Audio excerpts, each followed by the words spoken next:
মৰমৰ ছাত্ৰ-ছাত্ৰীসকল, মই আজি আহিছোঁ পঞ্চম শ্ৰেণীৰ পাঠ ৮ ৰঙৰ ৰহস্য পাঠটোলৈ।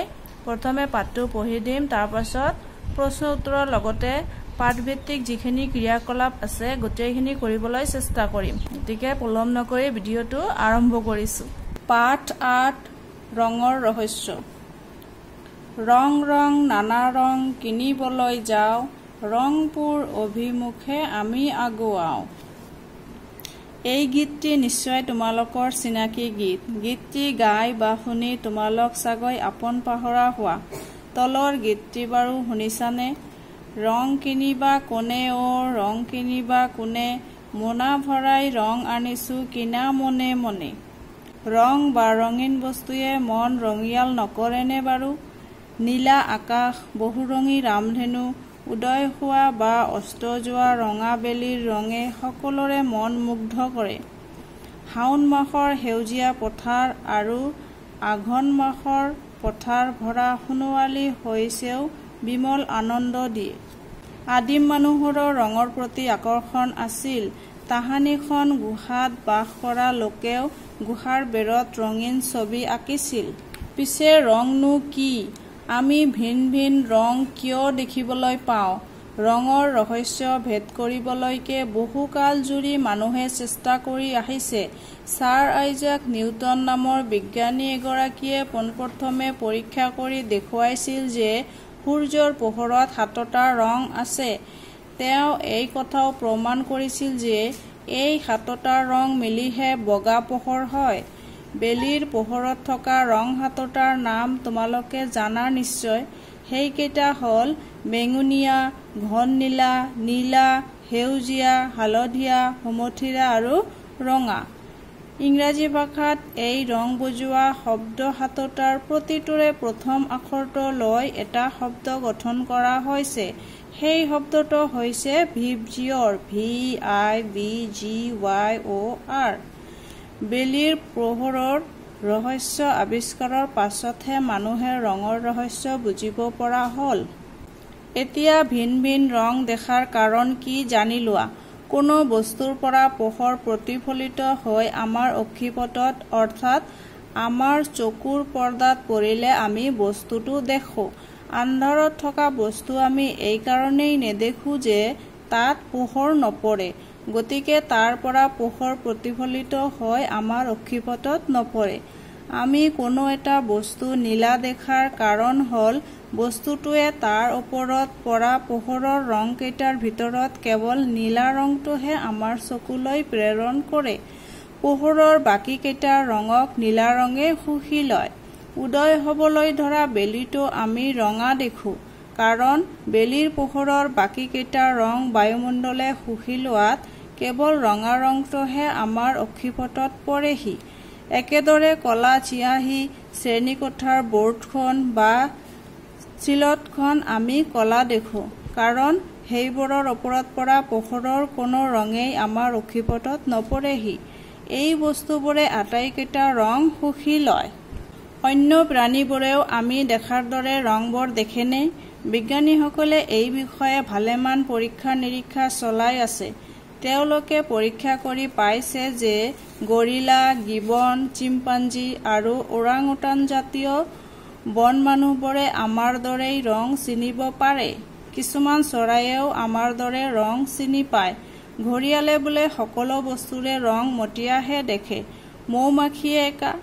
মৌমাখিয়ে অতি বেঙুনীয়া ৰংটোও দেখে। পিছে ৰঙা ৰং হেনো ইহঁতে ধৰিব নোৱাৰে। ৰূপকথাৰ যাদুকৰৰ দৰে আমিও মৌমাখি বা ঘৰিয়াল হৈ এবাৰ এই ধৰাখন চাব পৰা হ'লে কেনে মজাৰ কথা হ'লহেঁতেন। এতিয়া আহিছোঁ পাঠভিত্তিক ক্ৰিয়াকলাপলৈ। পাঠটো শুদ্ধ উচ্চাৰণেৰে পঢ়া। মই এবাৰ পঢ়ি দিছোঁৱে অলৰেডি, তোমালোকেও পঢ়িবা। উত্তৰ দিয়া। ক নম্বৰ, আদিম মানুহে ক'ত বাস কৰিছিল? আদিম মানুহে, মই ইয়াত লিখি দিছোঁ, আদিম মানুহে গুহাত বাস কৰিছিল। তেওঁলোকে ৰঙীন ছবি ক'ত আঁকিছিল? তেওঁলোকে ৰঙীন ছবি গুহাৰ বেৰত আঁকিছিল। খ নম্বৰ, সূৰ্যৰ পোহৰত কেইটা ৰং থাকে সেই ৰংকেইটাৰ নাম কি কি? সূৰ্যৰ পোহৰত 7টা ৰং থাকে। সেই ৰংকেইটাৰ নাম হ'ল বেঙুনীয়া, ঘন নীলা, নীলা, সেউজীয়া, হালধীয়া, সুমথিৰা আৰু ৰঙা। গ নম্বৰ, আমি বস্তু এটা কেতিয়া দেখো আৰু আন্ধাৰত থকা বস্তু দেখা নোপোৱাৰ কাৰণ কি? ইয়াৰ উত্তৰত আছে কোনো বস্তুৰ পৰা পোহৰ প্ৰতিফলিত হৈ আমাৰ চকুৰ পৰ্দাত পৰিলে আমি বস্তুটো দেখো। আন্ধাৰত থকা বস্তু আমি নেদেখো কাৰণ তাত পোহৰ নপৰে। ঘ নম্বৰ, বগা ৰং কেনেকৈ সৃষ্টি হয়? চক পেঞ্চিলডাল বগা দেখাৰ কাৰণ কি? ঘ নম্বৰৰ উত্তৰত আছে সূৰ্যৰ পোহৰত থকা 7টা ৰং মিলি বগা ৰং সৃষ্টি হয়। চক পেঞ্চিলডালৰ পৰা সূৰ্যৰ 7টা ৰঙেই প্ৰতিফলিত হৈ আমাৰ অক্ষিপটত পৰে বাবে আমি চক পেঞ্চিলডাল বগা দেখো। ঙ নম্বৰ আছে মানুহে দেখাৰ দৰে সকলো প্ৰাণীয়ে ৰংবোৰ নেদেখে।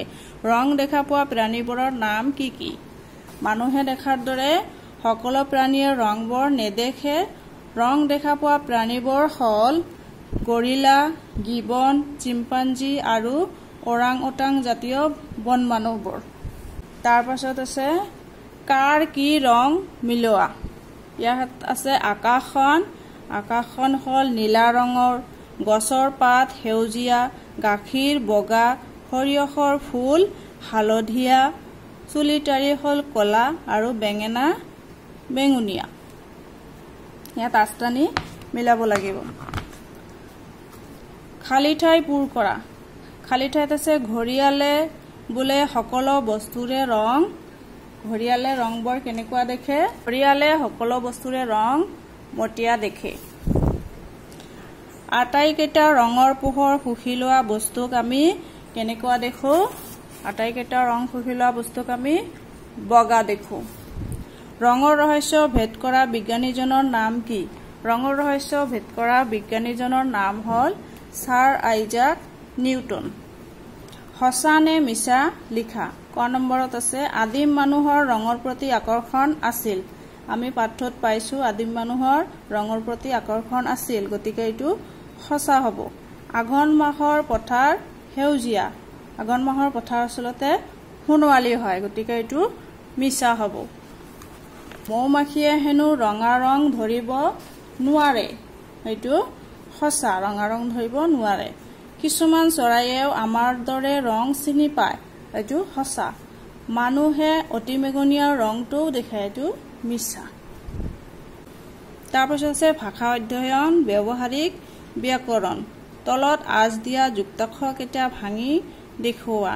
ইয়াত যুক্তাক্ষৰৰ তলত আঁচ দিয়া আছে, এই যুক্তাক্ষৰ কেইটা ভাঙি দেখুৱাব লাগিব। মই এইকেইটা বৰ্ডত কৰি দিছো। প্ৰথমে আছে তালিবহৰ লগত প্ৰথম চ। এইটো তালিবহ আৰু প্ৰথম চ যোগ হৈছে। তাৰ পাছত আছে এইটো দন্তহৰ লগত দন্ত ত, দন্ত হত্যস্ত। ইয়াত দন্ত হ আৰু ত যোগ হৈছে। তাৰ পাছত আছে কয় ৰয় ক্ৰৌ। কৰ লগত ৰ যোগ হয়, কয় ৰয় ক্ৰ এনেকুৱা হয়। তাৰ পাছত এইটো মূৰ্ধন্য ষৰ লগত ক যোগ হৈছে। মূৰ্ধন্য ষ যোগ ক। এইটো হৈছে নিয় চয়ঞ্চ। ইয়াত আছে নিয় আৰু আছে প্ৰথম চ। তাৰ পাছতটো আছে বৰ্গীয় জৰ লগত নিয়। বৰ্গীয় জ আৰু নিয় যোগ হৈছে। এইটো হৈছে মই পম্প। ইয়াত যোগ হৈছে ম আৰু প। এইটো নয় দণ্ড। ইয়াত আছে মূৰ্ধন্য ন আৰু মূৰ্ধন্য দ। ইয়াৰ পাছত পাত্ৰত ৰঙা, ৰঙীন, নীলা, সেউজীয়া, সোণোৱালী আদি বিশেষণবোৰে কি পদৰ গুণ বুজাইছে লিখা।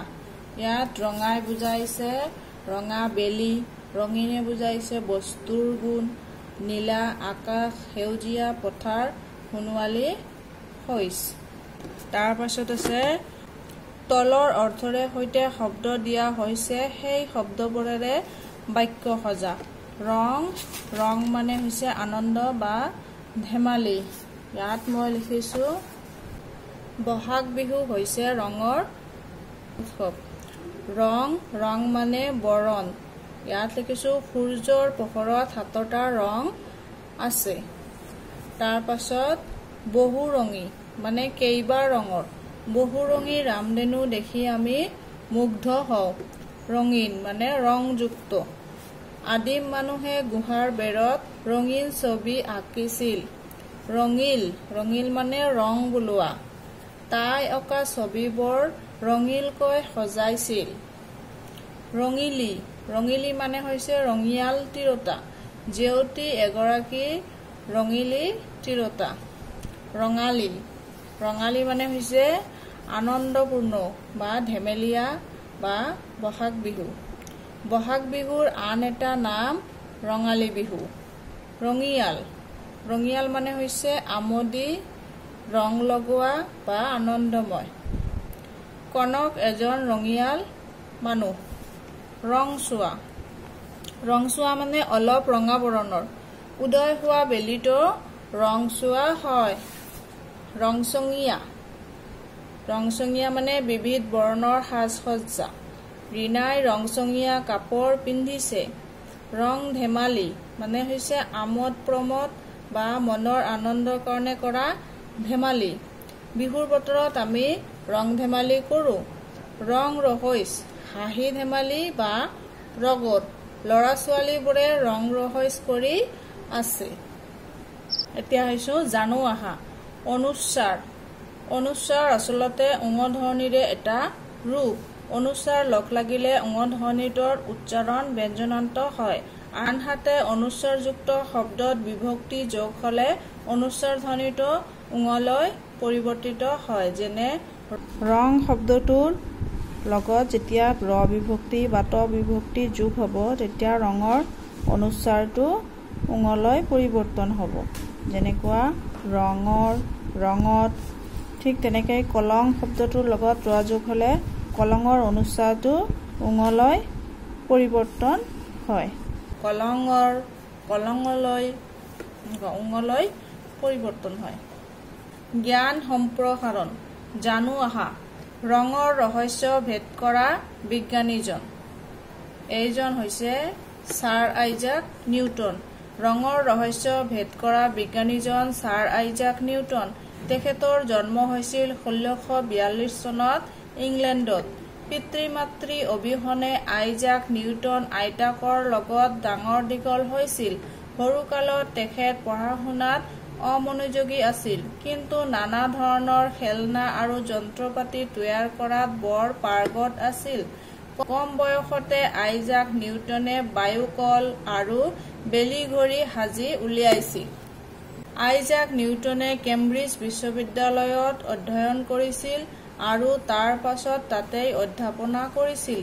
তেখেতৰ গণিত, পদাৰ্থ বিজ্ঞান আৰু জ্যোতিৰ্বিজ্ঞানলৈ আগবঢ়োৱা অৱদান অবিস্মৰণীয়। পদাৰ্থৰ গতি সম্পৰ্কীয় 3টা বিখ্যাত সূত্ৰ তেখেতে আৱিষ্কাৰ কৰিছিল। এই সূত্ৰসমূহক নিউটনৰ সূত্ৰ বুলি জনা যায়। গছৰ পৰা আপেল সৰি পৰা দেখি নিউটনে মধ্যাকৰ্ষণ তত্ত্ব আৱিষ্কাৰ কৰাৰ কাহিনী সৰ্বজনবিদিত। তেখেতৰ অন্যান্য আৱিষ্কাৰৰ ভিতৰত পোহৰৰ প্ৰতিফলন আৰু দূৰবীক্ষণ যন্ত্ৰ উল্লেখযোগ্য। তেখেত এজন সত্য অন্বেষণকাৰী মহান বিজ্ঞানী আছিল। 1727 চনৰ নিউটনৰ দেহাৱসান ঘটে। আমি ছাৰ আইজাক নিউটনৰ বিষয়ে জানিলো। পোহৰৰ 7 ৰঙৰ সংক্ষেপণ ভিবজিঅ'ৰ VIBGYOR ভিবজিঅ'ৰৰ লগত পৰিচয় হওঁ আহা। V ফৰ ভায়োলেট, ভায়োলেট মানে বেঙুনীয়া। I ফৰ ইণ্ডিগো, ইণ্ডিগো মানে ঘন নীলা। B for blue, blue মানে নীলা, G for green, green মানে সেউজীয়া, yellow মানে হালধীয়া, orange মানে সুমথিৰা আৰু red মানে ৰঙা। ইয়াৰ পাছত আছে এটা কবিতা, কবিতাটি লগে ভাগে গাও আহা। ৰঙৰ খেলা, ৰঙা নীলা হালধীয়া অকলশৰীয়া, ৰঙা নীলা মিলি দুয়ো হল বেঙুনীয়া, ৰঙাৰ সতে হালধীয়া পালো সুমথিৰা, হালধীয়া নীলা মিলি হল সেউজীয়া, ৰঙা নীলা হালধীয়া কৰিলে মিহল, মটীয়া ৰংটি পাবা ডাঠ বা পাতল। এই কবিতাটি লিখিছে কবি নৱকান্ত বৰুৱাদেৱে। এতিয়া তলত দিয়া ৰংবোৰ মিহলাই চোৱা। ৰঙা আৰু নীলা ৰং মিহলালে কি ৰং ওলায়? ইয়াত লিখিব লাগিব। ৰঙা আৰু হালধীয়া ৰং মিলাব লাগিব, হালধীয়া আৰু নীলা ৰং মিলাব লাগিব, ৰঙা নীলা হালধীয়া তিনিওটা ৰং মিলাই কি ৰং ওলায় ইয়াত লিখিব লাগিব। এইকেইটা ৰং আমি মিলাই চাওঁ আহা। ইয়াতে পানী লৈছো, পানীত দিছো ৰঙা ৰং আৰু দিম নীলা।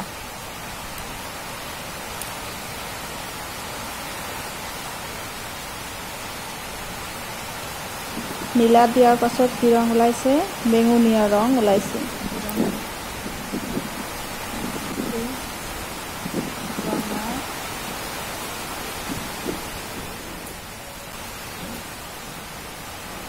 আৰু দিছো হালধীয়া ৰং। ইয়াৰ পাছত চোৱা ৰঙাটো সুমথিৰা ৰং হৈ গৈছে, কমলা ৰং।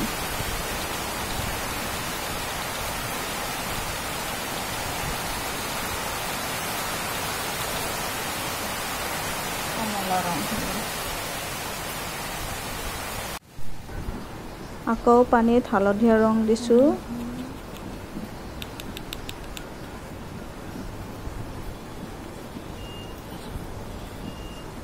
হালধীয়াৰ লগত নীলা ৰং মিহলালে চাবা সেউজীয়া ৰং হৈ গ'ল। আমি সেউজীয়া ৰং পালো।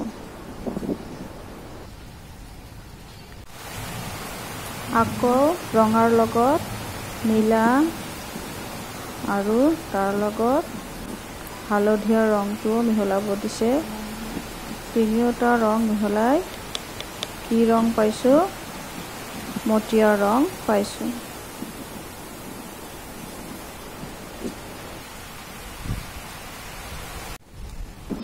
এইটোত ৰঙা আৰু নীলা মিহলাই বেঙুনীয়া ৰং পাইছিলোঁ। তাৰপাছত ৰঙা আৰু হালধীয়া মিহলাই কমলা ৰং পাইছিলোঁ, আৰু হালধীয়া আৰু নীলা মিহলাই সেউজীয়া ৰং পাইছিলোঁ, আৰু ৰঙা নীলা হালধীয়া তিনিওটা মিহলাই মটীয়া ৰং পাইছোঁ। ৰামধেনু এখন আঁকি তলত দিয়া ক্ৰমত ৰং বোলোৱা। ৰঙা, সুমথিৰা, হালধীয়া, সেউজীয়া, নীলা, ঘননীলা, বেঙুনীয়া, এনেকৈ ওপৰৰ পৰা তললৈকে বেঙুনীয়া ৰঙলৈকে এইটো ৰামধেনু আঁকি দিয়া আছে। ধুনীয়াকৈ ডাঙৰকৈ আঁকিব লাগিব।